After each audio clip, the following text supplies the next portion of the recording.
Welcome back to the WalterPicks Fantasy Football Show. Today, going over the returning champs, the Philadelphia Eagles. Tons of fantasy guys on this team to talk through. Starting out with Mr. Tush Push and Jalen Hurts, one of my personal favorite quarterback values of the season, heading into the season right now. Pretty much across the board, he's going QB4. We have him ranked as QB4 in the WalterPicks app.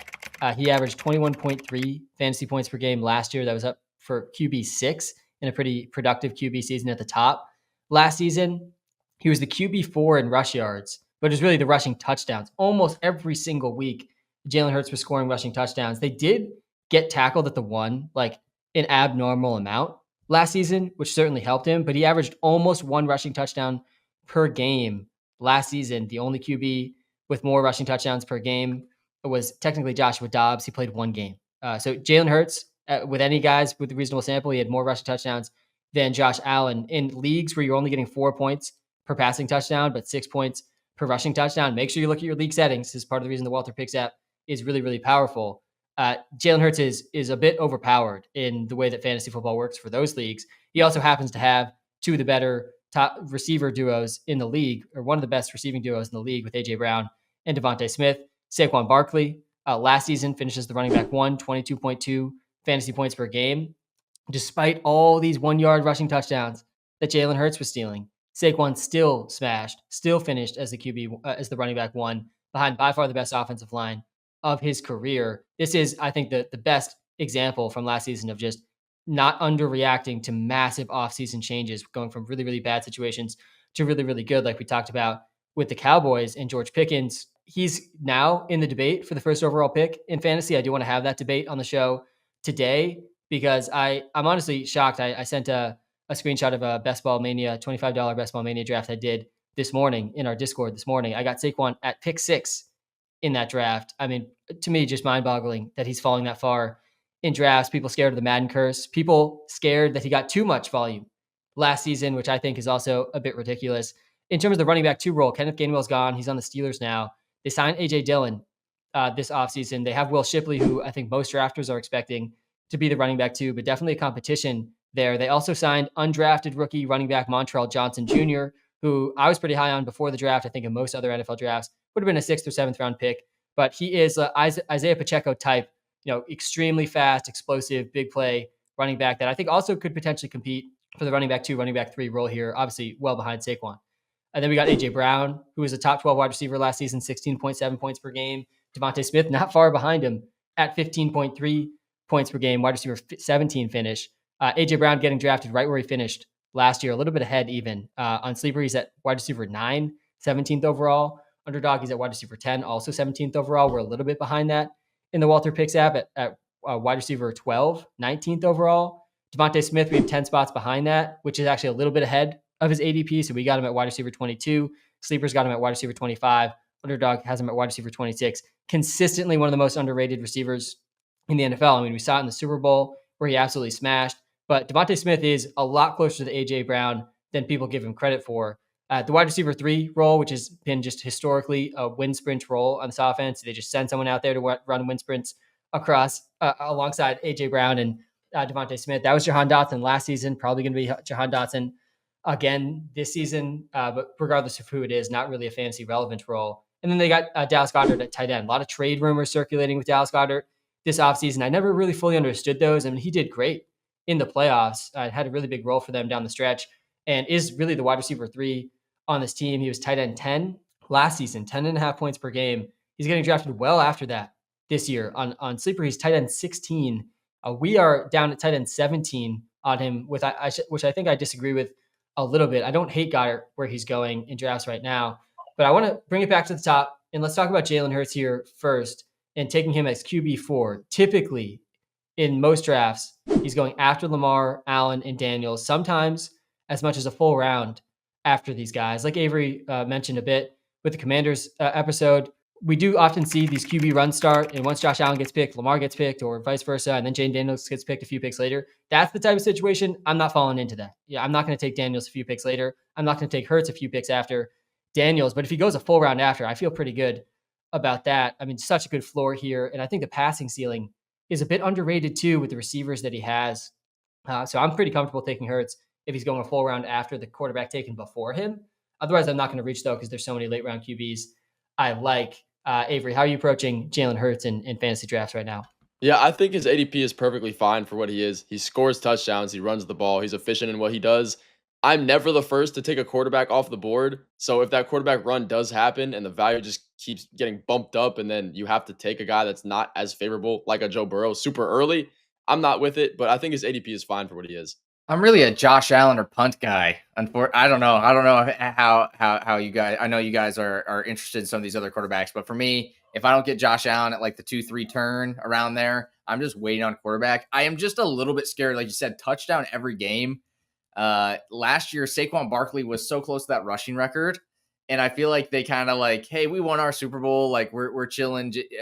Jalen Hurts got his kind of his flowers, and they maybe let Saquon go for some like absolutely insane records this year. I mean, getting tackled at the one so many times. I'm just a little scared of Hurts, where he does bring that great weekly upside, but you can get, I think, just 10 rounds later, 12 rounds later, you can get guys that I'll also be happy to start.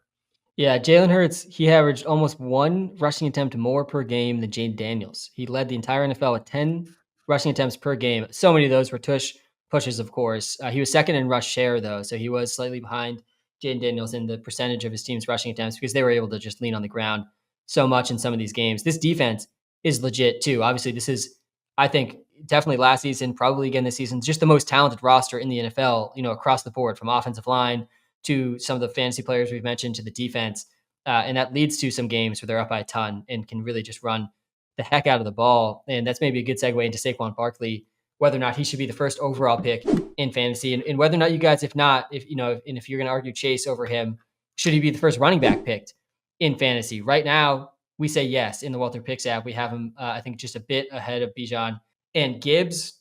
Saquon Barkley, I don't get the narrative, and feel free to argue with me here, guys, if you are buying into any of these narratives. But there's just a fear of the first overall pick curse in fantasy. He was on the Madden cover, so people are scared of the Madden curse, which has a long history. And then there's a huge group of people out there saying, "Oh, he got over 400 touches last year. That's really bad. He's going to get hurt this season and regress efficiency wise because he got the ball so much." And I see some reason why people would think that, but to me, like, volume is good. We want volume in fantasy football. We should not be scared of volume in fantasy football. Saquon's still only 28 years old. He didn't miss a game last season, and to me, he could do even better than what he did last year. Just purely off the fact that this team got tackled at the one at just an unreasonable rate. Like if they just get tackled at the three instead of the one more often than they did last season, Saquon suddenly has 5 more rushing touchdowns, 25 fantasy points per game, like type of ceiling, a Christian McCaffrey type league winning ceiling here. So I'm not scared to take Saquon at all. I think taking him first overall is totally fine.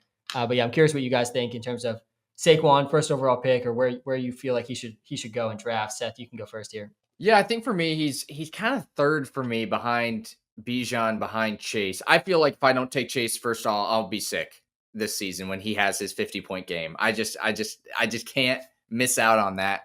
Being that person that if that's a Thursday night game, I am sleeping good, and that's something that Jamar Chase can bring to the table for my team. So I like that. And then Bijan versus Saquon. I mean, I did some research based on the last 7 years of Super Bowl playing running backs, and they did miss an average of 2 additional games the following season, and that was the last 14 teams. I mean, Christian McCaffrey, Isaiah Pacheco were part of that group who missed some more significant time the following year. So I think that it's less about the volume for me because there's a lot of rushes. I watched some of his highlights yesterday where he's just not getting touched. He's just out there running. Out there running, that doesn't count as volume because he's that good and his offensive line was that good.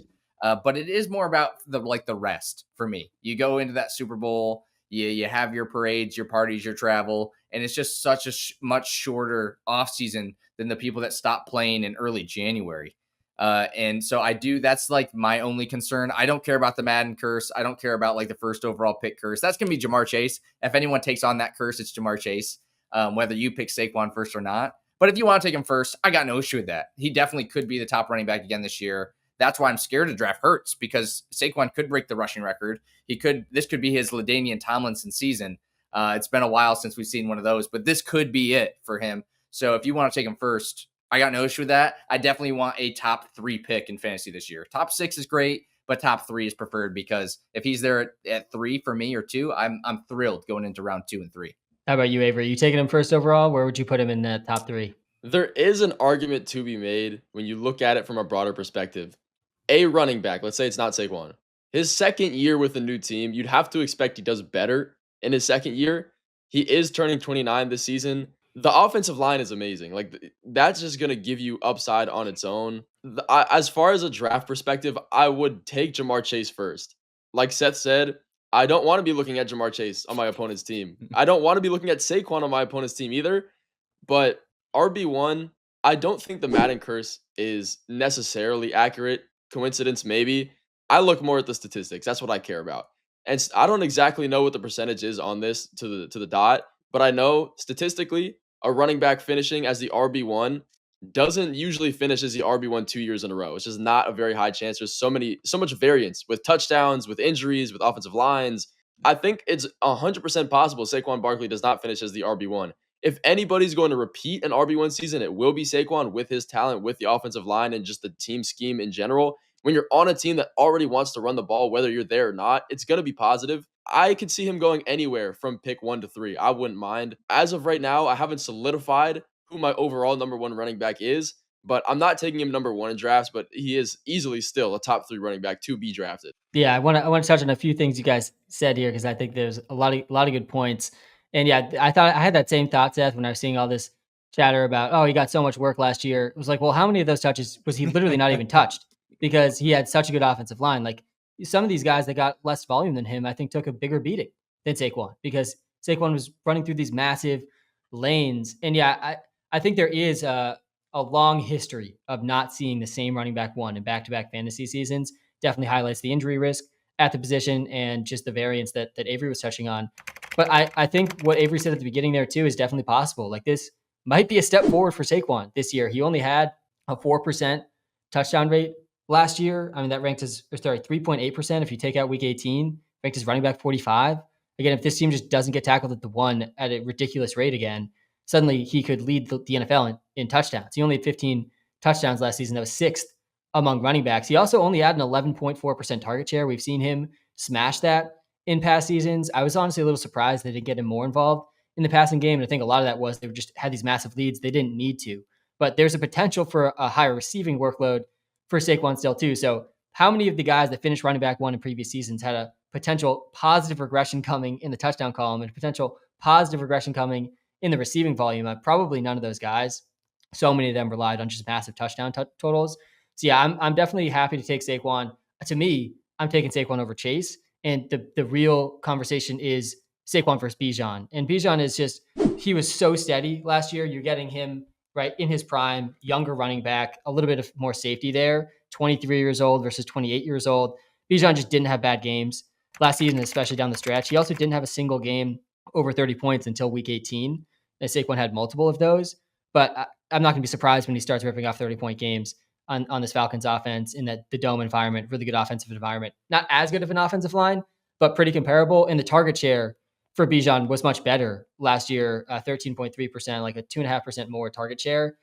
So I think that a little bit safer from a PPR perspective too. I would take Bijan over Chase also. And part of this isn't me not wanting Jamar Chase. I'd probably take him at number 3 if he were to slide there in drafts.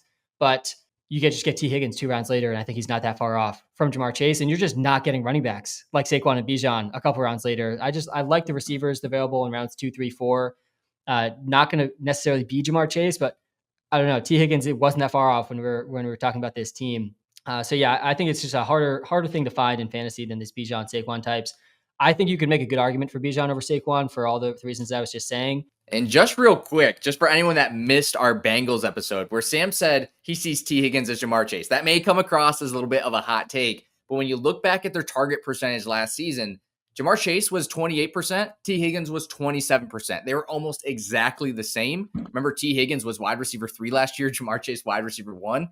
So getting T. Higgins, because you probably wouldn't get Chase and Higgins, skipping Jamar Chase in round 1, getting Higgins in round 2 or 3 at that turn could be a huge steal. So I just wanted to point that out in case you missed that episode. You're going to want to check it out. and that there is really, you want to look at the value of these players and the players you can get after them when making those draft decisions. Yeah, and I think a good segue into AJ Brown, Devontae Smith. I don't think quite the Jamar Chase, T. Higgins scenario, but certainly in a similar tier at a minimum. AJ Brown last season finished as the wide receiver 12. On Sleeper, he's getting drafted as the wide receiver 9. We got him at wide receiver 12 in the app right now. And then Devontae Smith, we could talk about him at the same time. He finished only 5 spots behind AJ Brown, just a point and a half per game less than AJ Brown at wide receiver 17. He's getting drafted at wide receiver 25. Now, wide receiver 26 over on Underdog, we got him ahead of that at wide receiver 22. So in the app, we're a little bit behind AJ Brown, a little bit ahead on Devontae Smith. Let me just read you guys some stats from the comparison section of the WalterPicks draft tool here. I got AJ Brown versus Devontae Smith. So I just mentioned Brown had 1.5 points more than Devontae Smith. 83 yards per game for AJ Brown. That was wide receiver 6. Devontae Smith was at 64.2, down at wide receiver 28. But Devontae Smith had a higher touchdown rate than AJ Brown had. Devontae Smith's touchdown rate 11.8%, 10.4% for AJ Brown, and he also was pretty significantly behind him in target share. 34.5% target share for AJ Brown last year. That was the second most, just behind Malik Neighbors, and then 28.7% for Devontae Smith. This is one of the most consolidated offenses in the NFL, if not the most consolidated offenses. When you just look at the target shares, consistently, AJ Brown, Devontae Smith getting more than 60% of the targets on this team. Really love stacking Hurts in these guys for that reason. I think an underrated correlated stack there for best ball. And yeah, in yards per game, yards per reception, yards per outrun, basically every single efficiency metric, AJ Brown was ahead of Devontae Smith, but not by that much. Just across the board, he's better, but not by as much as I think the ADPs here suggest. I do like Devontae Smith at his cost. He seems like a pretty good value where he's getting drafted round 4 or 5. He's getting drafted right around that George Pickens tier, which to me makes sense. He's getting drafted before George Pickens in most drafts, which I think makes sense based on the production we've already seen from him in this sort of exact role. But AJ Brown, I just haven't been able to get too much of because I like some of the other receivers more that are getting drafted around him. I like Drake London more than AJ Brown, and I'm often forced to make that decision. I like Devon Achane more than AJ Brown. Even Trey McBride, I'm starting to convince myself in over AJ Brown when you look at some of the volume numbers that he had. So I haven't gotten a ton of AJ Brown, which I don't feel great about. I think where he's going in drafts is pretty reasonable, though, in like the middle of the second round. How are you guys feeling about AJ Brown, Devontae Smith at their costs right now? Seth, are you drafting both these guys? I am drafting neither of these guys. And like you said, AJ Brown, 34% target percentage, but I'm pulling up in the WalterPicks app. If you click on routes run per game, you can see the entire rankings. Jamar Chase ran 39.4 routes per game. I'm still scrolling. Devonta Smith ran 26, right? AJ Brown ran, let me just 24. Back up to his 24 routes per game. That is, Jamar Chase 39, 38. It's not for me. That's all I'll say there. It's just not for me. The volume is not there. I think they build huge leads.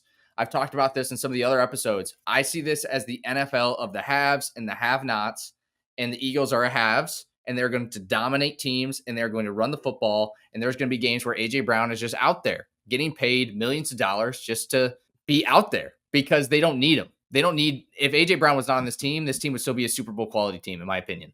They're that good, and he just does not run enough routes for me. So I'm just so out on AJ Brown. And Devonta Smith, similar story. I'd rather take George Pickens because they're going to throw the ball maybe twice as much as the Eagles. And when you're throwing it twice as much, you can have half the target percentage and be just as good. And we know George Pickens is probably going to have a target percentage pretty similar to Devonta Smith, but he's probably going to have like an extra 3 or 4 targets a game. So I just can't draft any of these wide receivers with the amount of run volume in this offense. How about you, Avery? Are you fading these guys as well? I will call out Seth. I really do like the way you think on this. I look at it, in my opinion, there is absolutely no world where AJ Brown finishes as a top 5 wide receiver. You look who he's been getting drafted next to. Above him, you have Brian Thomas, Malik Neighbors, Ladd McConkey, Drake London, T. Higgins, all guys that can finish top 5. And then I think there's a clear drop-off as far as value goes. After those top guys, then it gets to the AJ Brown, the Tyreek Hill, the JSN, Devontae Adams, Marvin Harrison. Like, that is a clear drop-off at wide receiver. And you have to take that in this like mid to early second round. He's going as wide receiver 9 in sleeper. That is, when you said that, Sam, to start this off, I was like, whoa, that is, we have him at the wide receiver 12 in WalterPicks. That's more understandable for me. That is just too early. There's no pass volume that's I guess, guaranteed for this offense. If you look at Jalen Hurts, last season, he had 16.5 completions per game. That's QB 34. That's not even a starting quarterback number. 16.5. AJ Brown, okay, maybe he's gonna get 8 targets. There's not that, like, Devontae Smith is still gonna get his. Saquon Barkley's still going to get his. You have Dallas Goedert. Like, you're squeezing the amount of opportunity for this offense. There's no way he can outperform his ADP to a degree where I would take him over the guys like a Chase Brown, like a Devon Achane even, and some of these other wide receivers. So for that reason, I'm out on AJ Brown. I think he's a great talent. He's a great receiver. If he was on any team that had a high pass volume, he'd be a top 5 guy. Devonta Smith, I'm in a similar boat with. He's getting drafted a ton later, so it makes a little bit more sense to me. But he's always going to be the wide receiver 2. Again, going back, 16.5 completions. AJ Brown's, let's say he gets 7 receptions a game. That's 10 left. Like, there's not a lot. There's not a lot of room there. So I don't love Devonta Smith. I don't think he's going to break out. Again, wide receiver 17 last year, going as a wide receiver 22 in WalterPicks around that range. It's not terrible, but when you're looking at the pick value, I would rather take somebody else. Yeah, and I think Avery makes a good point repeating about the target shares. Not all target shares are created equal. And Seth, you touched on this too with the routes, but you got to put the target shares in context too. And AJ Brown did miss a couple games last year in, I think, weeks 2, 3, and 4. And Devonta Smith missed one of those games too. But in week 2, without AJ Brown, Devonta Smith, he had a 35% target share. He only had 7 catches in the game. There's 10 targets, right? Like there's not a huge amount of targets seen just in general. I mean, huge amount of catches seen across this team because they get these massive leads and they're so effective at rushing because of the offensive line in Saquon. So that all makes sense. I want to do just a couple quick either ors here with where AJ Brown's getting drafted. I think we're seemingly all in line, but I'm curious to see where you guys draw the line and where you'd be comfortable drafting AJ Brown. I mentioned Drake London. Would you guys take Drake London or AJ Brown? For me, I think I'm going London, but I'm curious if you guys would go Brown versus London. I'm easily going London. I'm not even thinking about it. Yeah, it's London for me too. All right. How about Lad McConkey? This is, I think, a more interesting one. He's going after AJ Brown. I think on most platforms, definitely an underdog. He's going about a pick and a half after him, so just after him. And this one I think is closer. I think I probably lean Lad here. Also, I think there's a better story to tell around his top 5 receiver season from Lad, but it definitely is closer than the London one for me. But yeah, I think I go Lad here. How about you guys, Lad versus AJ Brown? A Lad. Again, it's not too difficult for me. I just see, you compare the two, the Chargers wide receiver 2 situation is a mess. It's Lad for me all day. Yeah, and you could say that the range of outcomes for Lad might be wider. He could be a top 7, 5 even, maybe wide receiver if all things go right. He could be outside the top 12. But again, AJ Brown going to be a bit safer. We know what to expect, but I would rather take Lad and take the upside there. Yeah, we have Lad ahead of AJ Brown pretty firmly. We have him at wide receiver 9 versus wide receiver 12 for Brown. I agree with that. We have his ceiling up at wide receiver 2. We have Brown ceiling at wide receiver 5. And in terms of last season, I mean, we're projecting Lad right now for more targets per game, more catches per game, and more receiving yards per game, a little less touchdowns, which I think makes sense. But yeah, Lad could be definitely a league-winning receiver. I think slightly higher ceiling. What about Brock Bowers? Would you take Bowers as the first tight end off the board if you're in the middle of the second round over AJ Brown? Or would you guys go AJ Brown there? I think this one's a lot tougher for me. I probably would go Bowers. The more I've been looking at this tight end stuff, the more I just would rather take McBride though. Like 5, 6 picks later, you might not have the luxury of that if you're on the clock in the middle of the second round. And Bowers, McBride, AJ Brown are all on the board. But yeah, how would you guys go Bowers versus AJ Brown in a PPR draft? Seth, would you go Bowers there too? Yeah, I'd definitely go Bowers. I mean, I think Bowers could outscore AJ Brown at number 1 and at a tight end position. I honestly think Bowers could be the best tight end ever. That was Gronkowski with, I think, 21.6 points per game or 20.6 points per game. Bowers only scored 5 touchdowns last season, I think.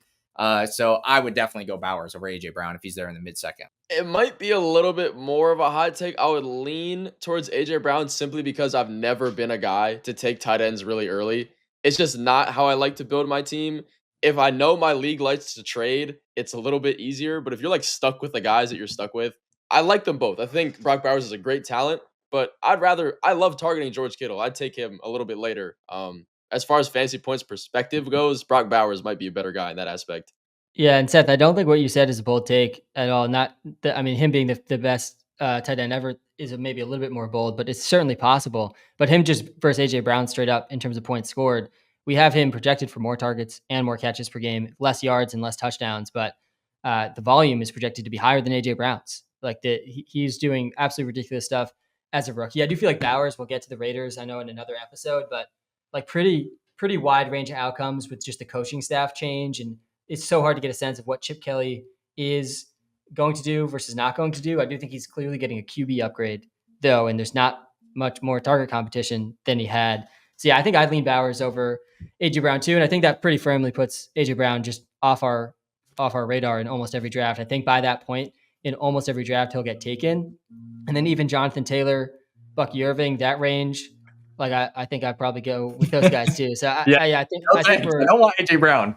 I think we're out on AJ Brown, despite what was a pretty good season last year. And then for Devontae Smith, just looking at some of the guys that he's going around, he's actually closer to George Pickens than I realized on Underdog, at least just one spot ahead of George Pickens, which is definitely interesting. And maybe that is a good decision to talk through on the show if we would take Devontae Smith or George Pickens. I know I hyped up George Pickens a lot. I feel obligated seeing how close they're going to side with George Pickens here. I do think the pass volume circumstance could be as dramatic as that Bengals comparison that Seth did earlier. See, I think I'd lean George Pickens, but I would take Devontae Smith over Colton Sutton. Jameson Williams is going over Devontae Smith right now in Underdog. I think that's pretty close. I do like this tier he's going in with Jameson Williams, Devontae Smith, Pickens, Waddle, Calvin Ridley. All these receivers I feel like are pretty good picks in this range. But yeah, I think I would go Pickens over Devontae Smith. How about you, Avery? Would you go Jameson Williams, Pickens over Devontae Smith, or would you go Devontae Smith there? I think Devonta Smith and George Pickens is the last of that next wide receiver tier. After that, you kind of get into the Xavier Worthy, Ted McMillan, Jameson Williams. I think they're a decent step down.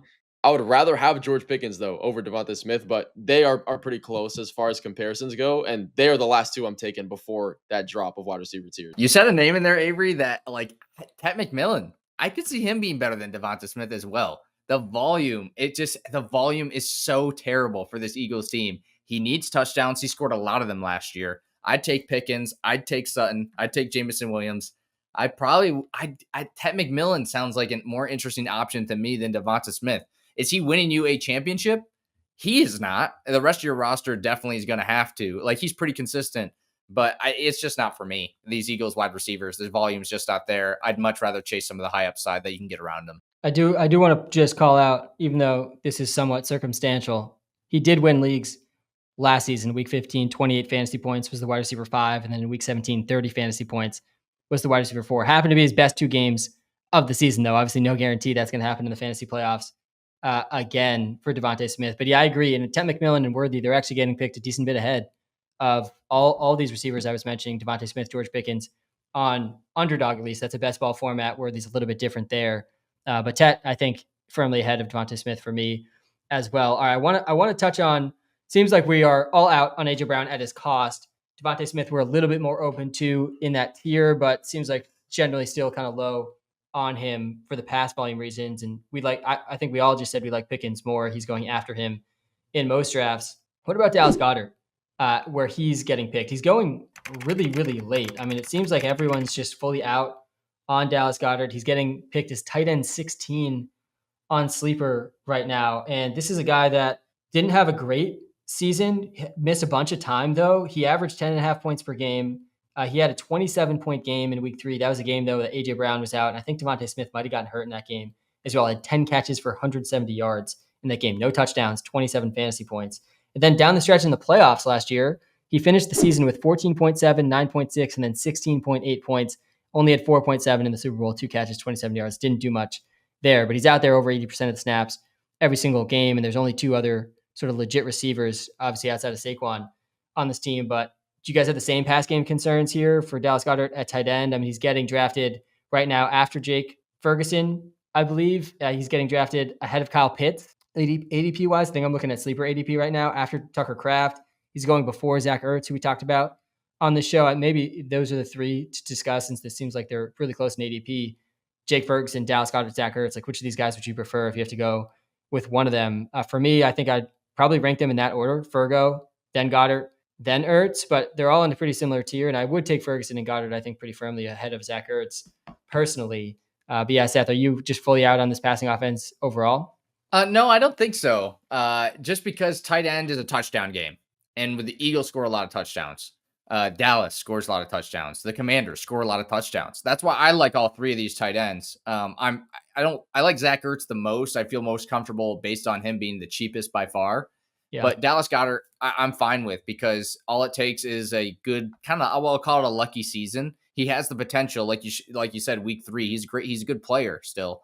And with the amount of touchdowns this team scores, that's all you need from a tight end. You could, Austin Hooper, you look at like some of these tight ends off the waiver wire every week, you're like, just get in the end zone and it'll be fine. Dallas Goedert can do that on a team that scores so many. So if you're stuck for a tight end in this range, I think you can't go wrong with any of the three. Again, I like Zach Ertz probably the best based on how good and how involved he was last season.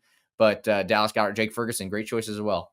And I'm higher on Jake Ferguson than I guess most people are. Again, because of the pass volume that come with the Cowboys. If you guys haven't seen that episode, go check that out. But as far as Dallas Goedert goes, I've never been a huge believer. Again, the pass volume does kind of play into that. There's not a ton of opportunity. He's not going to win leagues. As long as both of these wide receivers, AJ Brown and Devonta Smith, are healthy, he's not going to finish inside the top 5. Likely not too far into the top 10, top 8. And back to what Seth said, it is a touchdown game. Touchdowns are extremely volatile, especially for the tight end position. But when you look at the Eagles, in my opinion, those touchdowns aren't really coming. If you're inside the 10, he was a tight end 17 in targets inside the 10. If you're inside the 5, it's going to Saquon. He was a tight end 35.1 targets per game. Now, he did miss time, but if you're inside the 5 and the 10 as an Eagles offense, you're running the ball with Saquon, and there's not much questions about it. Dallas Goedert, to me, at tight end 16, 17, that's a fine value. If I'm taking Goddard, I'm grabbing one of the rookie tight ends. I'm grabbing Colson Loveland, Warren, one of those guys.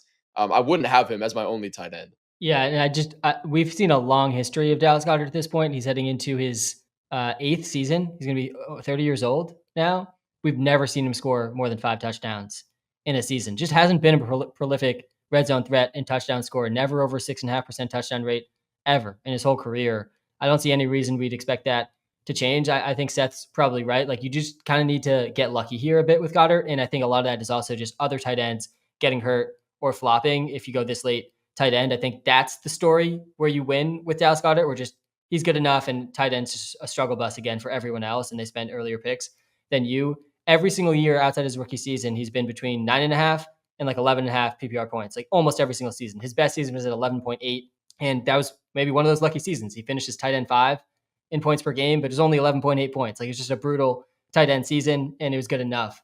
But yeah, that's not super exciting in fantasy drafts, just drafting good enough. I do think Ferguson, even though he had 0 touchdowns last season, has a better story of a higher touchdown ceiling than Goddard. So yeah, I think I agree about Ferguson over Goddard. And yeah, just another one of these guys, all 3 of these tight ends, Ferguson, Goddard, Ertz, like pretty decent pairings with these elite rookie tight ends or another upside tight end if you're going to go this approach. Would you guys take Goddard over Kyle Pitts? We haven't talked Pitts at all on this show yet, but he's going at Kyle Pitts is going after Dallas Goedert, I think, on almost every platform, like right after him. Obviously, a much different type of player, but the cost is sinking. Obviously, for Kyle Pitts, the cheapest he's ever been in fantasy drafts for somewhat good reason. But yeah, would you go Pitts with, maybe you could tell yourself there's still a story of upside like we've told ourselves in the past, or would you just play it safe and take Goddard, assuming you've already taken another tight end?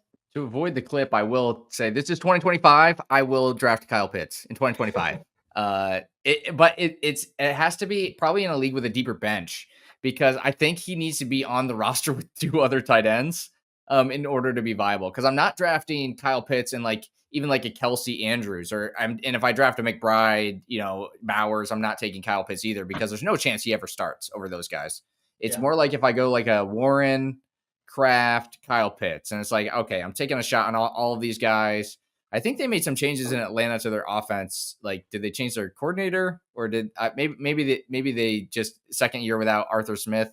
But yeah, the Falcons, I think, are one of the teams that changed absolutely nothing other than obviously we're going to get a full season of Penix, and second season removed from Arthur Smith. But they added basically no offensive players and changed almost nothing on the coaching staff.